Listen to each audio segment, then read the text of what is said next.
Assalamualaikum warahmatullahi wabarakatuh. Bagaimana kabarnya anak-anak hari ini? Semoga kita semua dalam lindungan Allah Subhanahu wa Ta'ala. Kita bertemu lagi dengan saya Yohana Kristinawati, guru MTS Wakit Tasim Surabaya. Saya mengajar materi pelajaran seni budaya kelas 9. Pada pertemuan kali ini, Ibu akan membahas materi seni rupa. Sebelum kita membahas materi, marilah kita bersama-sama membaca doa sehingga ilmu yang kita dapatkan kali ini dapat bermanfaat bagi kalian semua, bagi bangsa dan agama. Berdoa mulai. Bismillahirrahmanirrahim.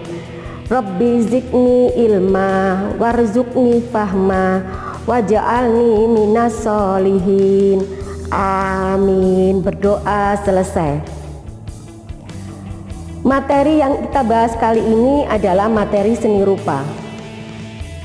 Pada materi seni rupa ini terdiri dari dua materi, yaitu membahas masalah seni lukis dan seni patung. Pada materi seni lukis, di mana melukis adalah kegiatan membuat gambar dengan menggunakan ballpoint, kuas, dan sebagainya.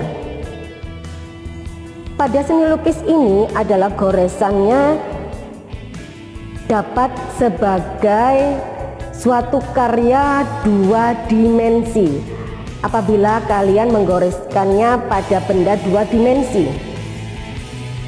Dapat juga kalian bisa melukis pada benda yang tiga dimensi. Kemudian yang dibahas selanjutnya adalah seni patung, di mana patung adalah karya tiga dimensi yang diwujudkan dalam berbagai bentuk yang indah.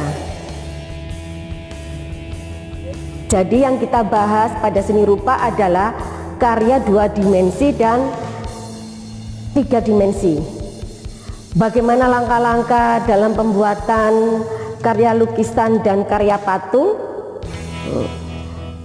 Kalian perhatikan video berikut ini. Mari. Assalamualaikum warahmatullahi wabarakatuh.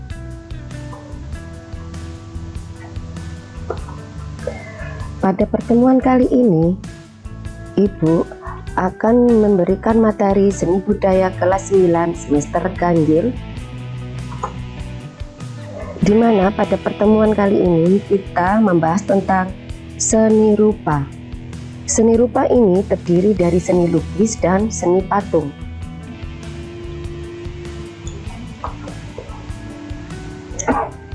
Dengan kompetensi dasar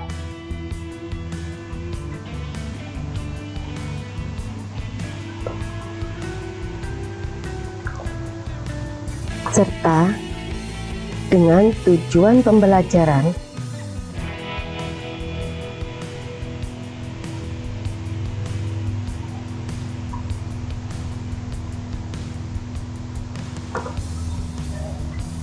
sekarang kita memasuki pada materi seni lukis, di mana jenis lukisan, teknik, dan bahan yang digunakan dalam berkarya seni lukis. Menurut Sudarso, melukis adalah kegiatan mengolah medium dua dimensi atau permukaan datar dari objek tiga dimensi untuk mendapatkan kesan tertentu, di mana dengan melibatkan ekspresi, emosi, dan gagasan pencipta secara penuh. Secara umum, seni lukis adalah sebuah pengembangan dari menggambar. Biasanya memiliki keunikan atau ciri khas tertentu. Dalam menciptakan lukisan perlu menerapkan teknik yang tepat untuk menghasilkan karya seperti apa yang diinginkan, di mana teknik yang berbeda juga akan menghasilkan karya yang berbeda. Teknik seni lukis juga terdiri dari beberapa ragam berdasarkan sudut pandang tujuannya. Macam-macam teknik antara lain: 1. Teknik sapuan basa atau akuarel. Teknik sapuan basa ini dapat menggunakan bahan dengan campuran air di atas kertas, kain, atau bidang lain. Bila menggunakan bidang gambar berupa kertas, maka dapat menggunakan cat air, cat poster, atau tinta bak. Kalian perhatikan gambar di samping kanan ini. Ini adalah menggunakan teknik sapuan akuarel. Selanjutnya yang kedua adalah teknik arsir. Teknik arsir dibuat dengan cara menorehkan pensil, spidol, tinta, atau alat lain yang berupa garis-garis berulang yang menimbulkan kesan gelap terang, gradasi, atau kesan 3 dimensi. Perhatikan contoh di samping ini. Ini adalah contoh arsir. Kalian perhatikan pada ujung sebelah daripada gelas ini, sebelah kanan ini adalah sisi gelapnya, ditorehkan pensil. Semakin gelap maka toreannya juga semakin tebal. Selanjutnya adalah teknik dusel atau gosok. Teknik dusel adalah teknik menggambar dengan cara menggosok-gosok sehingga menimbulkan kesan gelap atau tebal. Alat yang bisa digunakan untuk teknik gosok adalah pensil, krayon, atau konte. Coba perhatikan gambar di samping ini. Ini adalah menggunakan teknik gosok. Selanjutnya adalah teknik siluet atau blok. Teknik ini adalah menutup objek gambar dengan menggunakan satu warna sehingga menimbulkan kesan siluet atau blok. Teknik menggambar siluet ini dibagi lagi menjadi 2 macam, yaitu siluet positif, di mana siluet ini dilakukan dengan memberikan warna pada bentuk yang diinginkan. Misalkan kita ingin menggambar pohon, maka kita berikan satu warna penuh pada gambar tersebut. Selanjutnya adalah siluet negatif. Siluet negatif dilakukan dengan memberikan warna di sekitar bentuk yang diinginkan. Selanjutnya adalah ini contoh siluet positif, di mana di situ terlihat orang. Coba perhatikan gambar di samping kanan. Di situ terlihat orang yang sedang berada di bawah pohon. Kalian amati gambar ini. Gambar ini hanya mengandalkan satu warna gelap saja. Ini pohonnya dikasih warna gelap hitam, orangnya juga dikasih warna gelap hitam, tanahnya juga. Ini yang disebut dengan siluet positif.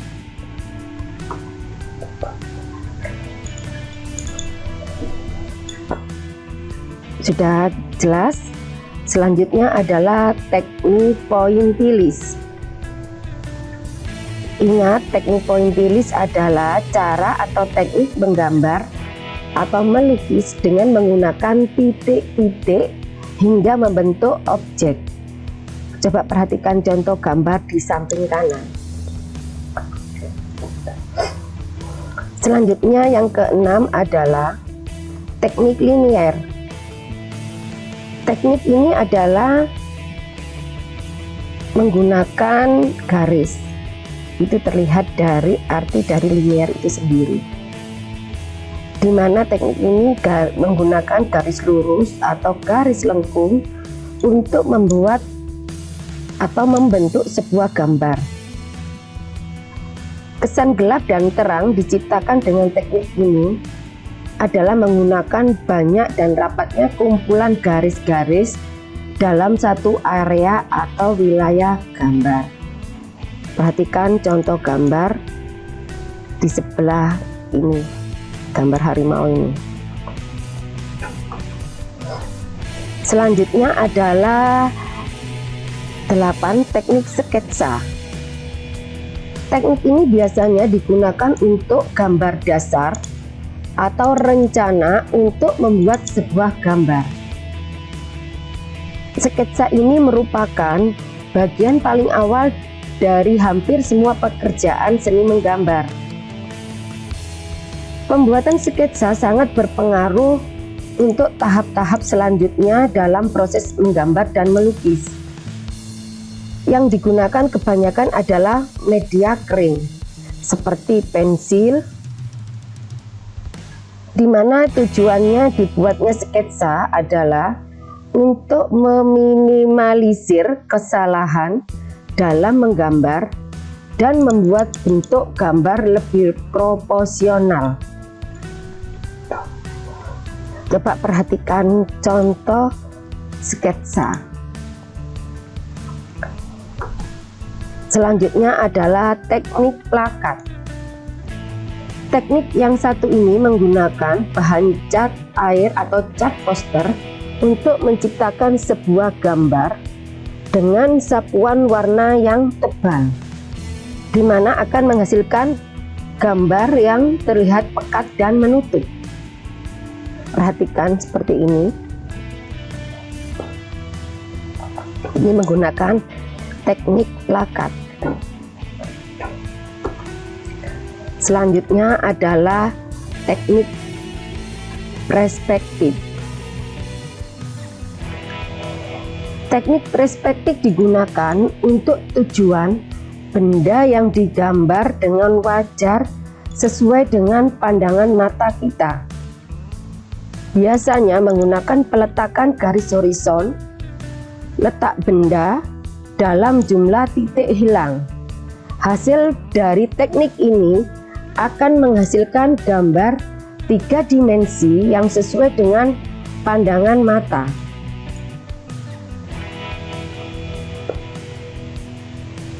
Coba perhatikan contoh gambar di samping kanan ini.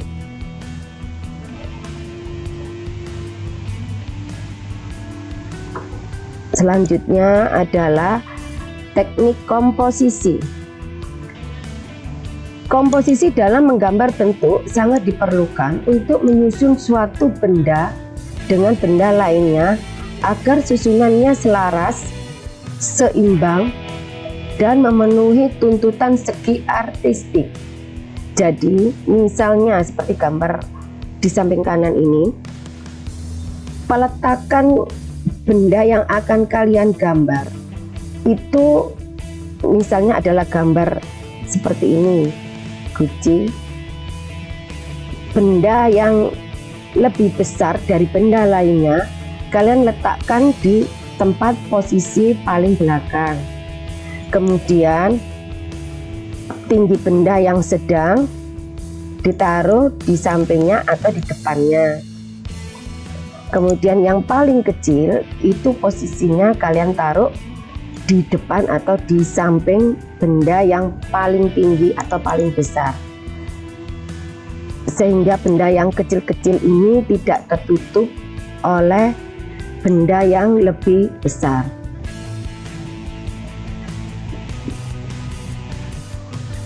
Selanjutnya adalah teknik pencahayaan.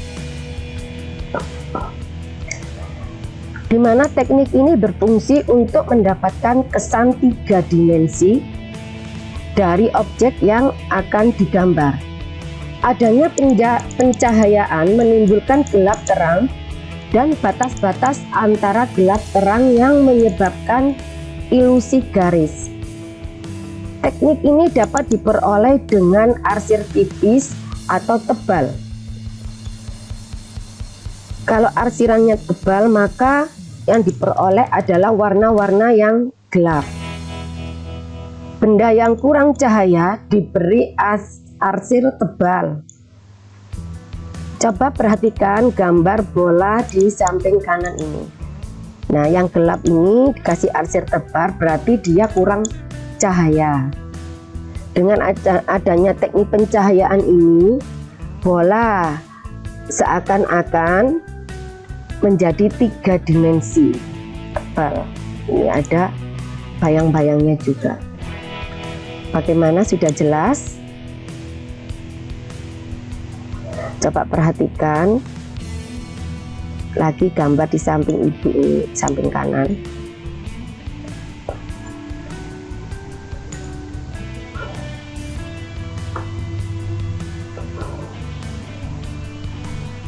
Setelah jelas, kita masuk pada aliran gaya lukisan. Gaya itu hampir sama dengan corak, di mana gaya lukis adalah ciri khas tema teknik yang ada dalam karya lukisan. Ada 3 aliran dalam seni lukis, meliputi aliran yang pertama adalah representatif, di mana representatif ini adalah perwujudan gaya seni rupa yang menggunakan keadaan nyata pada kehidupan masyarakat. Dan gaya alam atau gaya representatif ini dibagi menjadi 3. Yang pertama adalah naturalisme, di mana naturalisme ini penggambarannya alami, sesuai dengan alam. Jadi kalau kalian menggambar tentang pemandangan pegunungan, itu penggambarannya harus sesuai dengan keadaan nyata. Warna daunnya warna hijau, kalian gambar juga, atau kalian lukis dengan warna hijau. Kemudian yang kedua ada realisme. Realisme itu artinya apa adanya, tanpa menambah atau mengurangi objek sesuai kenyataan. Misalnya kamu ingin menggambar atau melukis suatu atau orang, misalnya orang. Nah, pada dasarnya hidungnya orang tersebut pesek. Kemudian kamu juga tetap tanpa mengurangi objeknya sesuai kenyataan, kamu lukis hidung orang tersebut juga pesek. Jangan kamu lukis hidung orang itu mancung. Berarti kalau kamu melukis hidung orang itu mancung, tidak sesuai kenyataan, bukan realisme lagi. Selanjutnya adalah ketiga adalah gaya romantisme, di mana romantisme ini bersifat imajinatif atau imajinatif, melukiskan peristiwa dahsyat atau kejadian dramatis. Bagaimana? Ada pertanyaan? Untuk lebih jelasnya, kalian bisa melanjutkan video ini, di mana nanti ibu akan memberikan beberapa contoh tentang aliran naturalisme dan sebagainya. Selanjutnya adalah deformatif. Tadi sudah perubahan bentuk, di mana deformatif adalah perubahan bentuk dari aslinya sehingga menghasilkan bentuk baru, namun tidak meninggalkan bentuk asli. Contohnya adalah gaya ekspresionisme. penggambarannya sesuai dengan keadaan jiwa pelukis. Misalnya, seorang pelukis ingin menuangkan ekspresi keadaan jiwanya, mungkin dalam keadaan marah, maka dia menggambar dengan dominan warna merah, di mana warna merah itu menggambarkan kesan keras, kemudian berani. Jadi dia ingin meluapkan perasaan emosi daripada keadaan jiwa pelukis. Itu termasuk gaya lukisan ekspresionisme. Selanjutnya adalah gaya lukisan impresionisme, di mana penggambarannya sesuai dengan keadaan objek saat dilukis. Misalnya adalah kalian ingin melukis sunset. Sunset itu kan hanya sesaat, hanya berapa menit, nggak sampai 5 menit. Nah, itu pelukis melihat, kemudian setelah hilang dia tuangkan dalam bentuk lukisan sunset. Itu yang disebut dengan impresionisme. Selanjutnya adalah surrealisme. Surrealisme ini gaya menyerupai bentuk-bentuk di alam mimpi, di mana seorang melukis itu dalam keadaan tidur, dia bermimpi, misalnya adalah bertemu bidadari. Nah, kemudian pelukis tersebut bangun dan dia melukiskan impian tersebut. Aliran ini adalah disebut dengan surrealisme di alam mimpi. Selanjutnya adalah kubisme. Kubisme ini penggambarannya berupa bidang segi empat atau kubus. Nanti selanjutnya adalah ada beberapa contoh tentang lukisan impresionisme, surrealisme, kubisme, dan sebagainya. Selanjutnya adalah non-representatif, di mana non-representatif ini adalah suatu bentuk yang sulit dikenali karena sudah meninggalkan bentuk aslinya. Misalnya kalian adalah ingin menggambar atau melukis bunga, tetapi tidak seperti bunga aslinya. Jadi dia meninggalkan bentuk asli bunga tersebut, tetapi tujuan dari pelukis itu adalah ingin menggambar atau melukis bunga. Bagaimana, sudah jelas? Lebih jelasnya lagi, mari kita perhatikan materi selanjutnya. Sekarang adalah teknik berkarya seni lukis. Berikut langkah-langkah dalam membuat seni lukis.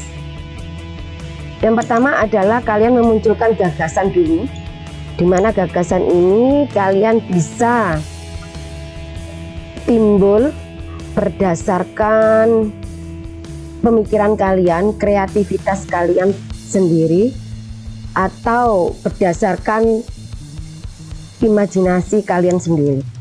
Kemudian setelah itu kalian memilih bahan, misalnya adalah bahan kertas, karena kalian menggambar atau melukis menggunakan bahan kertas, maka bahan yang dipakai adalah pastel, cat air, spidol, atau cat akrilik. Selanjutnya adalah menentukan teknik. Menentukan teknik ini harus disesuaikan dengan bahan, media, dan kegunaan lukisan tersebut.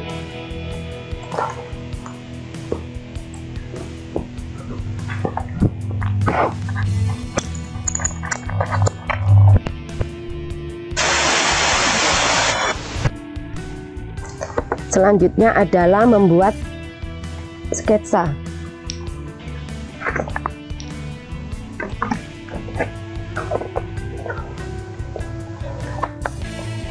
di mana sketsa adalah gambar awal yang akan dibuat lukisan. Fungsi dari sketsa adalah meminimalisir kesalahan dalam menggambar. Selanjutnya adalah menyempurnakan lukisan melalui beberapa tahap, yaitu mewarnai sketsa apabila sudah sesuai dengan keinginan, menyempurnakan lukisan dengan kontur, penyinaran, penegasan, dan gelap terang. Ketiga, proses melukis dengan menggunakan bahan yang satu dengan bahan yang lainnya tidak sama, sehingga dengan teknik yang digunakan kalian misalnya melukis cat air, melukis dengan pastel. Bagaimana ada keinginan untuk membuat karya lukisan,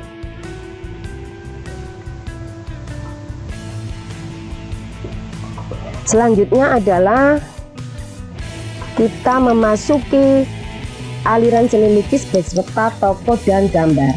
Setelah kalian membuat suatu lukisan, kalian akan dapat melihat lukisan saya ini termasuk lukisan apa, gambar saya ini termasuk gambar apa.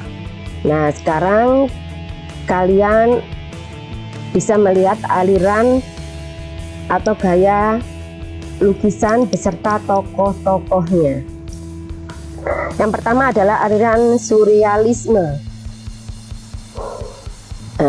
Surrealisme itu yang sudah Ibu jelaskan yang di depan itu adalah menyerupai bentuk-bentuk di alam mimpi di bawah alam sadar manusia.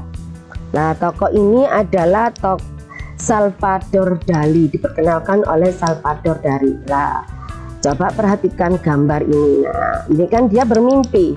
Mana ada kadal yang kepalanya bergambar jam.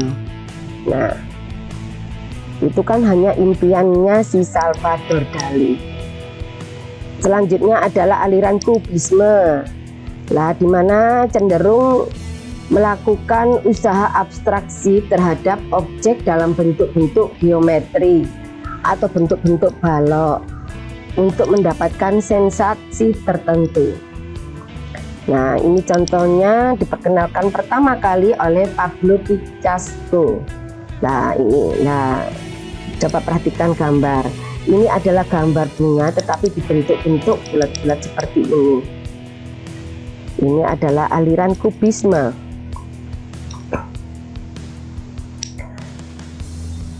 Selanjutnya adalah aliran romantisme. Aliran tertua di dalam sejarah lukisan modern di Indonesia, di mana lukisan ini berusaha membangkitkan kenangan romantis dalam keindahan di setiap objeknya. Pandangan alam adalah objek yang sering diambil sebagai latar belakang lukisan. Romantisme dirintis oleh pelukis pada zaman penjajahan Belanda dan ditularkan kepada pelukis pribumi untuk tujuan koleksi dan galeri di zaman kolonial. Salah satu pelukis yang terkenal yaitu Raden Saleh. Nah, perhatikan di mana Raden Saleh ini dia menggambarkan objek. Di mana kalian kalau sudah melihat gambar ini bisa menimbulkan kenangan. Ini di zaman kolonial. Selanjutnya adalah aliran naturalisme, di mana aliran ini berusaha untuk menampilkan objek yang realistis dengan penekanan setting alam. Hal ini merupakan pendalaman lebih lanjut dari gerakan gaya realisme pada abad 19 sebagai reaksi atas kemapanan romantisme. Salah satu pelukis atau perupa naturalisme di Amerika adalah William Bliss Baker. Ini adalah hasil karyanya. Coba perhatikan. Ini naturalisme itu artinya alam. Nah, dia hanya menggambarkan bentuk-bentuk alam dan berdasarkan realistis kenyataan.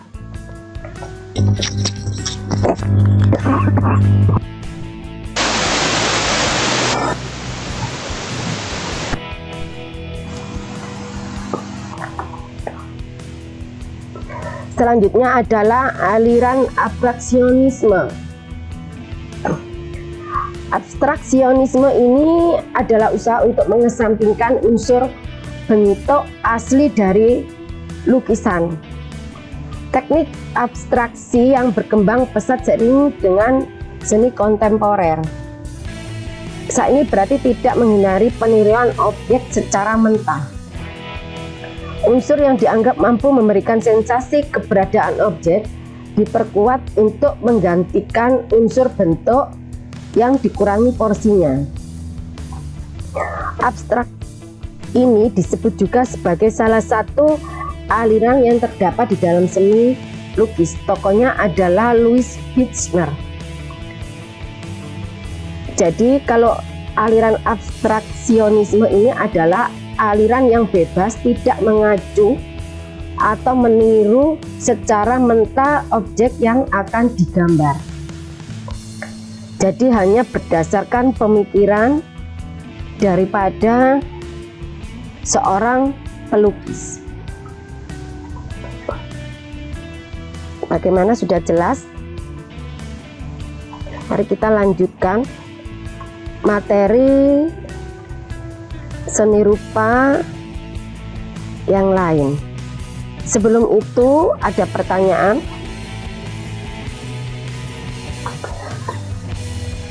Kalau tidak ada pertanyaan, Ibu akan membuat soal-soal.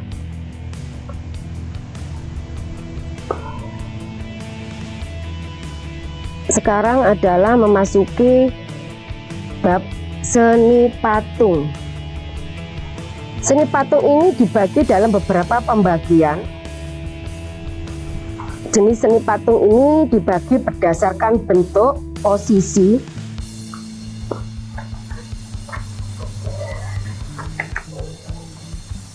berdasarkan fungsi, dan berdasarkan coraknya.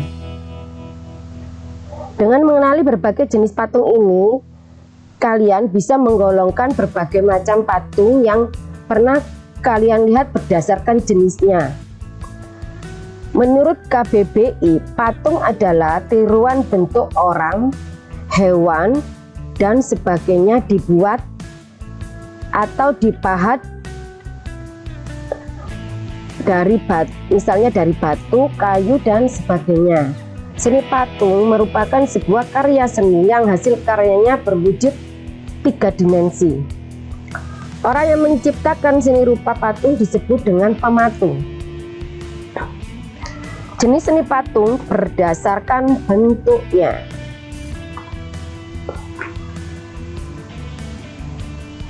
Jenis seni patung yang pertama dilihat berdasarkan bentuknya dibagi menjadi dua, yaitu figuratif dan non-figuratif. Di mana seni patung figuratif adalah bentuk patung yang dibuat dengan meniru bentuk secara alamiah, misalnya manusia, hewan, atau tumbuhan. Itu bentuk karyanya dibuat secara utuh sesuai dengan bentuk aslinya. Misalnya adalah patung manusia, bentuk sama persis dengan manusia tersebut atau objeknya. Kemudian patung hewan dibuat oleh pematung itu sama persis dengan hewan tersebut sebagai objek. Selanjutnya adalah seni patung non-figuratif. Adalah karya seni rupa patung yang dibuat tidak seperti bentuk aslinya. Bentuk seni patung ini biasanya menampilkan garis-garis melintang atau memanjang, lubang, lekukan, dan benda-benda lain. Jadi seorang pematung ingin membuat tidak sesuai dengan objeknya. Misalnya dia tidak, yang sebagai objek misalnya adalah burung. Nah, karena dia penganut dari patung non figuratif, maka dia membuat burung tersebut tidak sesuai dengan aslinya, misalnya burungnya warna putih, kemudian dicat dengan warna selain putih. Bagaimana, sudah jelas? Kalau sudah jelas, kita lanjutkan materi selanjutnya, yaitu jenis seni patung berdasarkan posisinya, di mana John de Bosse, yang pertama adalah John de Bosse, adalah bentuk patung yang berdiri sendiri terlepas dari kanan kiri. Patung ini tidak menempel pada salah satu sisinya. Dia patung berdiri sendiri, tidak ditambahi patung lainnya. Yang kedua adalah relief. Relief adalah bentuk patung yang menempel pada permukaan dinding. Biasanya relief ini menggambarkan adegan dari sebuah cerita. Kamu bisa melihat contoh jenis patung ini di berbagai candi di Indonesia. Selanjutnya adalah jenis patung berdasarkan fungsinya. Berdasarkan fungsinya, jenis patung dibagi menjadi 6. Patung religi, di mana patung religi dibuat dengan tujuan sebagai sarana beribadah, bermakna religius,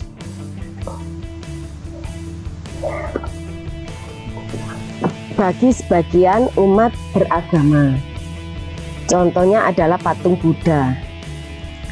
Selanjutnya adalah patung monumen. Patung monumen ini dibuat untuk memperingati atau mengenang peristiwa dan kejadian yang bersejarah atau jasa seorang pahlawan di masa lampau. Selanjutnya adalah patung seni. Patung seni dibuat bertujuan sebagai karya murni untuk estetika atau sebagai keindahan yang hanya dinikmati keindahan bentuknya tanpa mengacu pada beberapa aliran yang ada. Kemudian selanjutnya adalah patung kerajinan. Patung ini biasanya dibuat untuk dijual, di mana patung jenis ini dibuat oleh para pengrajin. Kemudian adalah patung arsitektur. Patung arsitektur dibuat untuk menunjang konstruksi, di mana konstruksi ini bernilai estetika atau keindahan. Ingat, konstruksi itu adalah konstruksi untuk bangunan. Kemudian patung dekorasi. Patung dekorasi dibuat tujuan untuk menghias.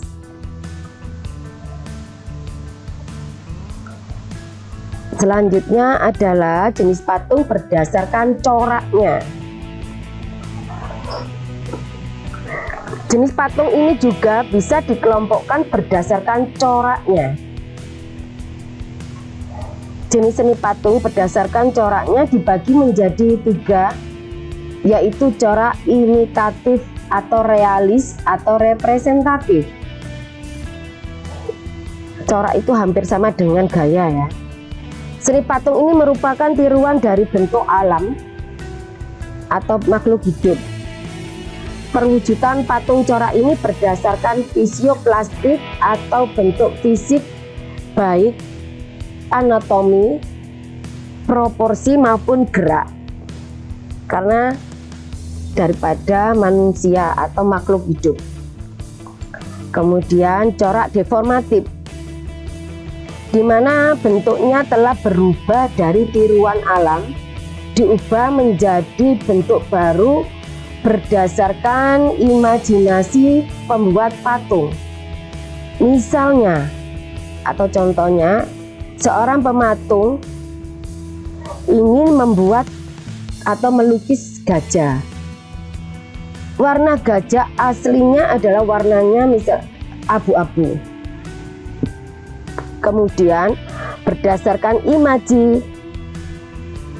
imajinasi pembuat patung tersebut, maka gajah tersebut dikasih warna pink lukisannya atau patungnya. Kemudian untuk menonjolkan jenis betina atau jantan gajah pink tersebut, maka bulu matanya dibuat lentik seperti perempuan. Nah, itu termasuk contoh corak deformatif berdasarkan imajinasi pembuat patung itu sendiri.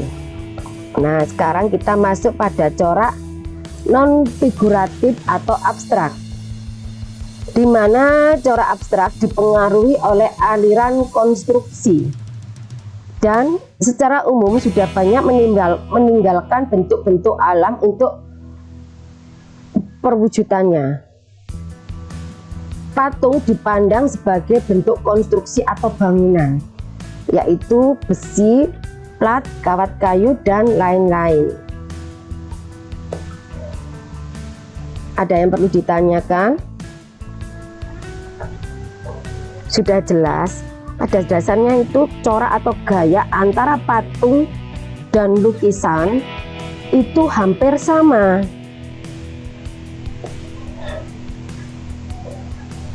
Contohnya adalah corak deformatif ini.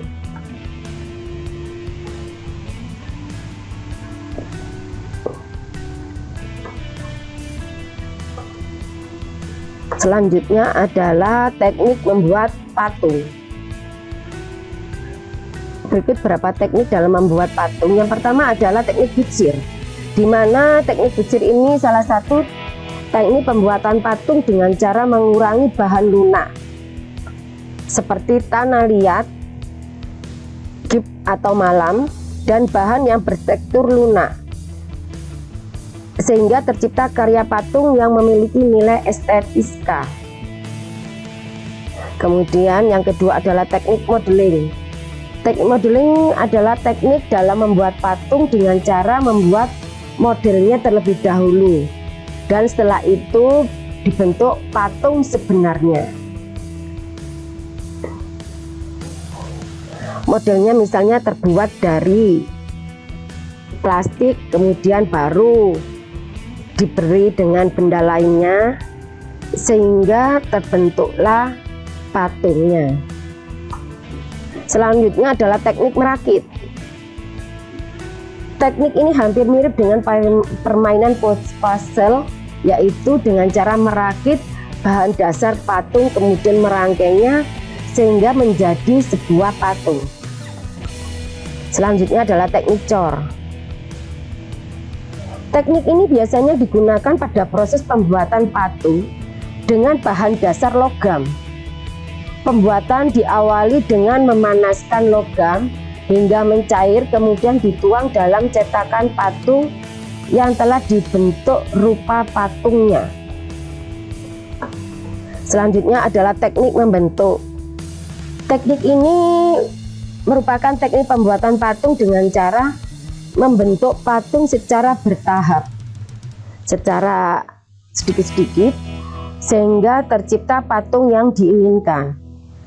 Dalam teknik ini lebih membutuhkan ketelitian daripada seorang seniman, tetapi kualitas patung yang diperoleh biasanya lebih bagus karena perasaan atau feeling dalam membentuknya,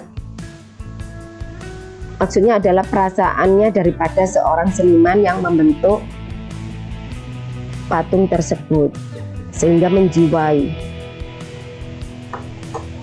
Selanjutnya adalah teknik pahat. Teknik pahat biasanya dilakukan pada proses pembuatan patung dengan bahan dasar keras seperti kayu, tulang, batu granit, dan bahan dasar yang berstruktur keras dengan cara mengurangi bagian-bagian tertentu pada bahan dasar sehingga membuat patung yang diinginkan. Nah, Perbedaan antara teknik pahat dan teknik butsir adalah terletak pada bahannya. Meskipun teknik butsir dan teknik pahat itu sama-sama mengurangi bahannya.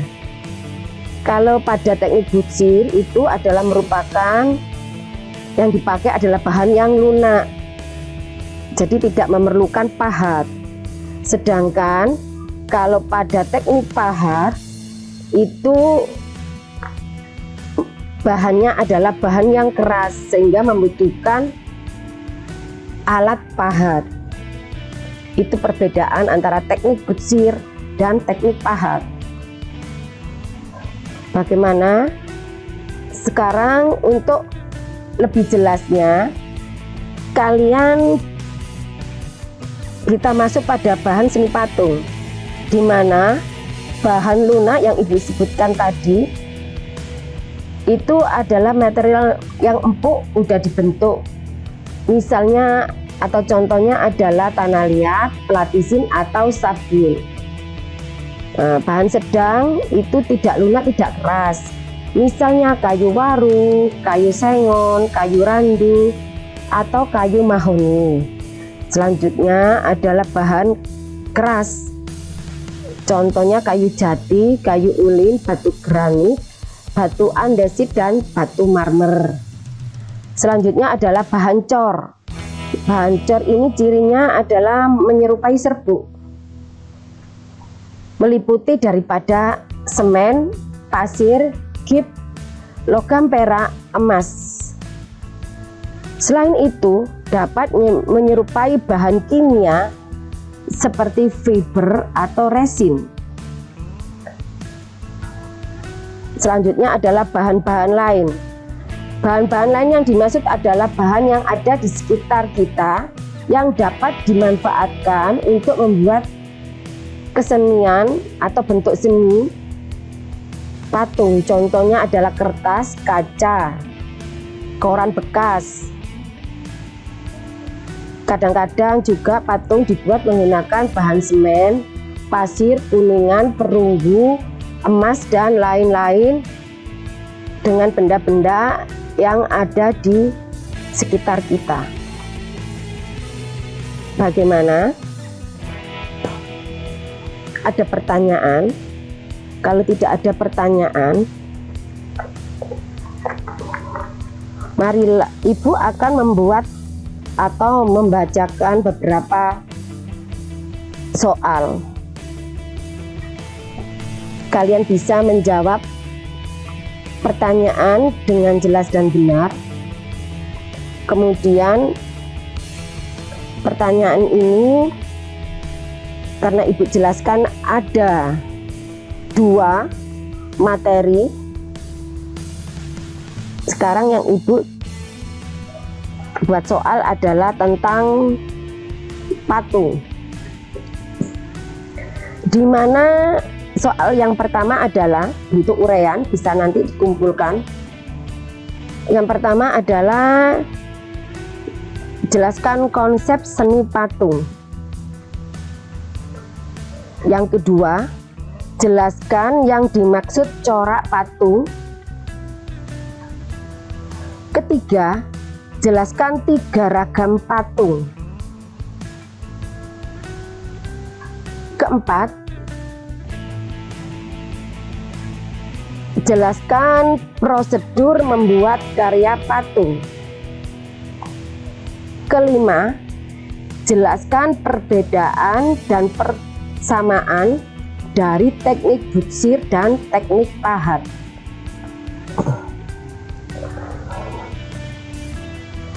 Sudah jelas pertanyaan? Marilah kita akhiri pembelajaran kali ini. Sampai ketemu lagi pada video pembelajaran selanjutnya. Wassalamualaikum warahmatullahi wabarakatuh.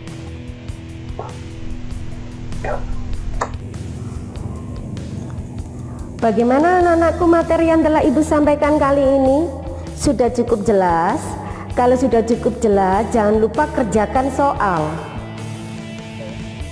Pada soal itu yang terdiri dari seni lukis dan seni patung, itu kalian kerjakan hanya 5 soal saja dan dikumpulkan. Marilah kita akhiri pembelajaran kali ini dengan doa sesudah belajar, sehingga ilmu yang kalian dapatkan kali ini bermanfaat bagi kita semua. Berdoa mulai. Bismillahirrahmanirrahim. Rabbana anfa'na bima 'allamtana alladzi yanfa'una wajidna ilma walhamdulillahi ala kulli hal. Amin. Sampai kita bertemu lagi pada materi berikutnya. Jangan lupa jaga kesehatan. Wassalamualaikum warahmatullahi wabarakatuh.